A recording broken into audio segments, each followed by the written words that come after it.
آپ سمجھتے ہیں کہ صرف جھوٹ بولنا گناہ ہے، صرف بد نظری گناہ ہے، صرف زنا اور چوری گناہ ہے، اور آپ یہ نہیں جانتے کہ قرآن کو نہ سمجھنے کی کوشش کرنا یا سمجھنے کی کوشش نہ کرنا یہ ان سارے گناہوں سے بڑا گناہ ہے۔ آپ انجینئر ہیں، بڑے خوش ہیں کہ میں انجینئر ہوں، آپ ڈاکٹر بن گئے، بڑے خوش ہیں کہ میں ڈاکٹر ہوں، آپ تاجر بن گئے اور آپ خوش ہیں کہ میں تاجر ہوں،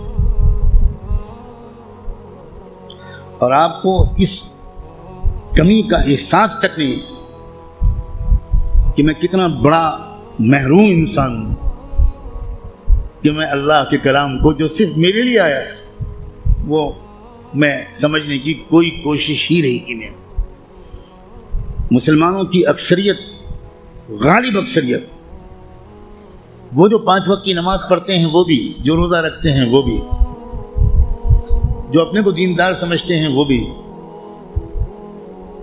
جو کچھ دینی کام بھی کرتے ہیں وہ بھی، اس بڑے گناہ میں تقریباً سب شریک ہیں کہ وہ قرآن مجید کو سمجھنے کی کوئی کوشش نہیں کرتے اور قرآن مجید کو نہ سمجھنے کو گناہ نہیں سمجھتے یا سمجھنے کی کوشش نہ کرنے کو گناہ نہیں سمجھتے۔ تو آپ قرآن مجید کو سمجھنے کی کوشش فرض عین سمجھیں اور قرآن کو اب تک سمجھنے کی کوشش نہ کرنا یہ کبیرہ گناہوں سے بڑا گناہ سمجھیں۔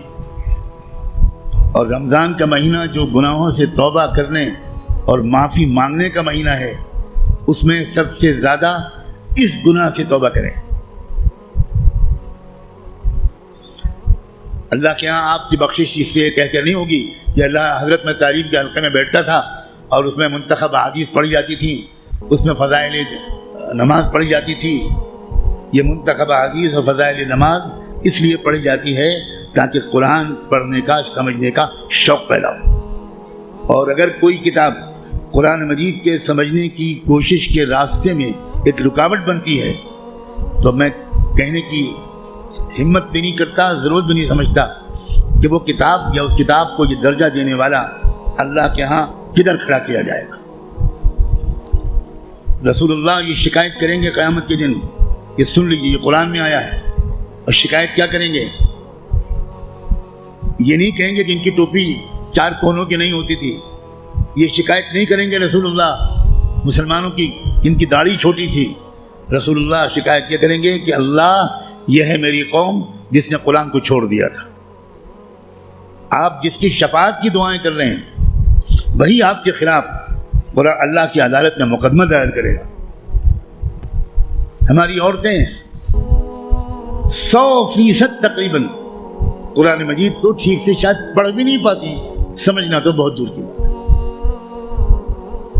ہم نے کبھی فکر ہی نہیں کی کیا ہو گیا، مجھے کچھ سمجھ میں نہیں آتا۔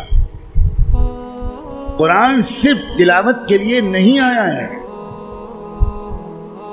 اول تو کتنے لوگ سال بھر تلاوت کرتے ہیں وہ آپ خود جانتے ہیں، لیکن میں کہتا ہوں اگر آپ سال کے روزانہ تلاوت بھی کرتے ہیں تو ایک بہت نیک کام آپ ضرور کرتے ہیں، لیکن قرآن کا حق صرف تلاوت سے ادا نہیں ہوگا۔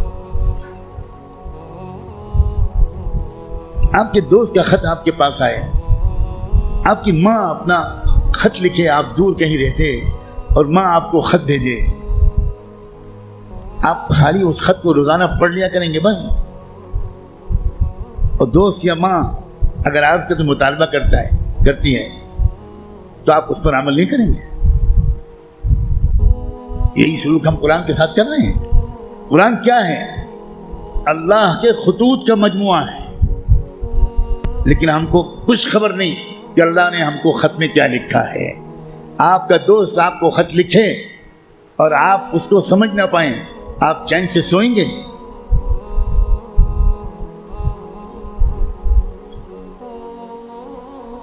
کسی کمپنی کا اشتہار آپ نے دیکھا، آپ نے اس کو اپنی درخواست بھیجی، وہاں سے جواب آیا، جواب ایسی زبان میں ہے جو آپ نہیں جانتے، آپ اس دن کھانا کھائیں گے اس خط کا مضمون سمجھنے سے پہلے؟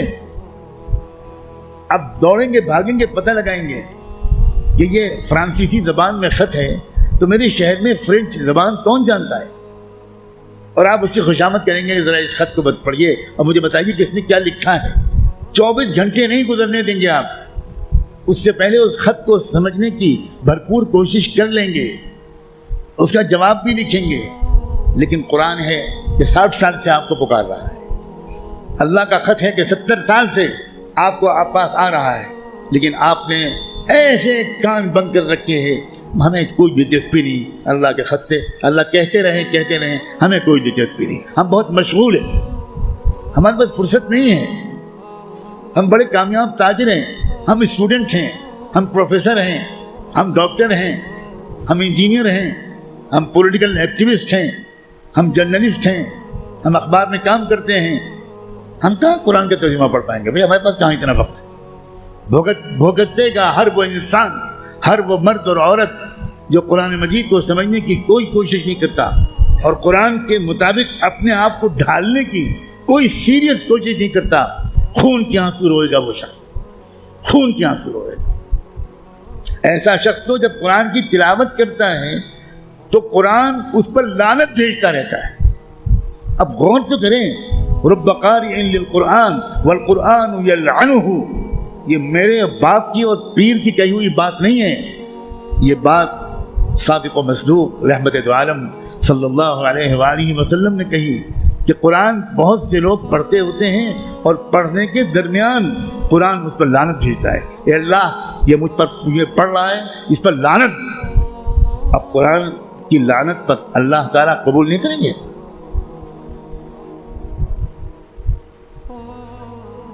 جو توہین قرآن کی ہم نے کی ہے، جو بے عزتی قرآن کی ہم نے کی ہے، اس کے حساب سے ابھی مسلمانوں کی اتنی پٹائی نہیں ہوئی جتنی ہونی چاہیے۔ آپ اتنی پٹائی پر پریشان ہیں، ابھی تو شروع ہوئی ہے پٹائی، پھر دیکھیے گا آئندہ کیا ہوگا۔